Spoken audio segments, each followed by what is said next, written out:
voiture accélère et va libérer les concurrents pour le prix Aludra. La 5e course du programme.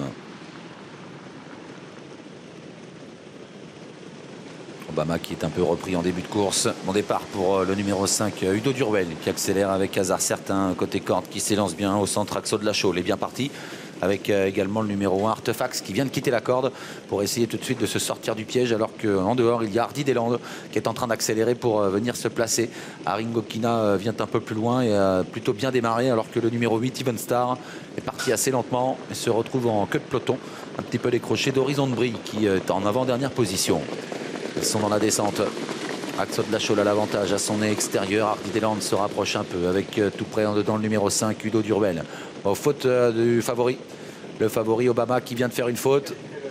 Il est disqualifié, Obama. Coup de théâtre en début de course. Obama a été disqualifié alors que Axo de la Chaux mène à la sortie de la plaine. Mais à son extérieur, Aringo Kina accélère pour venir en tête en 3e position à la corde. Udo Durwell vient juste devant le numéro 10, Harry Coyet. Le numéro 6, Hardy Deslandes, est en tête du wagon de la 2e épaisseur. Dans son dos en noir et jaune, il y a hasard certain devant le numéro 1, Artefax. Othébo de Brémont est dans la seconde moitié du peloton devant Horizon de Brie. Et en dernière position, le numéro 8, Even Star. Ils sont dans la montée maintenant. Il reste un petit peu plus d'1 kilomètre à parcourir. Avec toujours Aringo Kina en tête, Axo de la Chaux qui quitte son dos maintenant, qui va venir quasiment à sa hauteur. Le numéro 5, Udo Durwell, a quitté la corde lui aussi et vient maintenant en 3e position avec Harry Coyet côté corde devant Hélier. Un peu plus loin le 6, Hardy Deslandes, avec hasard certain qui est un peu plus loin. Et puis le numéro 1, Artefax, qui pour le moment suit bien. Il va devoir peut-être se rapprocher en épaisseur puisque Othébo de Brémont est là, avec à l'arrière le numéro 7, Horizon de Brie. Et en dernière position le numéro 8, Even Star, qui disparaît sur faute. Ils sont en haut de la montée, l'intersection des pistes. Axo de la Chaux durcit la course. Gilles Delacour qui demande à son cheval d'accélérer en progression avec en 2e position Udo Durwell à la corde. Aringo Kina toujours 3e. Artefax se rapproche à l'extérieur. Il passe en 4e position devant Hardy Deslandes et Harry Coyet qui est toujours là le long de la corde. Ils vont bientôt sortir du tournant final. C'est dur pour Artefax qui n'arrive plus à accélérer.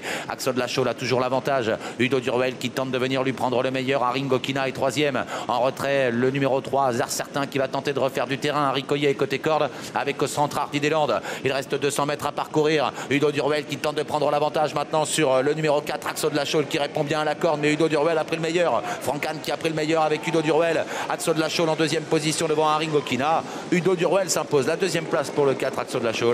Le 12, Aringo Kina prend la 3e place devant le 10, Harry Coyet, et le 6, Hardy Deslandes. 5, 4, 12, 10 et ensuite le 6 pour le pic 5. Voilà pour l'arrivée de ce 5e rendez-vous. La victoire de Francan avec Udo Durwell, un cheval qui restait sur de bonnes tentatives, est venu à bout d'un excellent Axo de la Chaux qui a été très bon jusqu'au bout. Ouais, Axo de la Chaux qui n'a rien lâché, mais Udo Durwell s'impose bien, numéro 5 pour l'entraînement de Francan. 10 contre 1 pour lui, qui fait briller les couleurs de Laurent Viricel. 3e place en retrait pour le 12 devant le 10 et le 6. C'est l'arrivée du pic 5.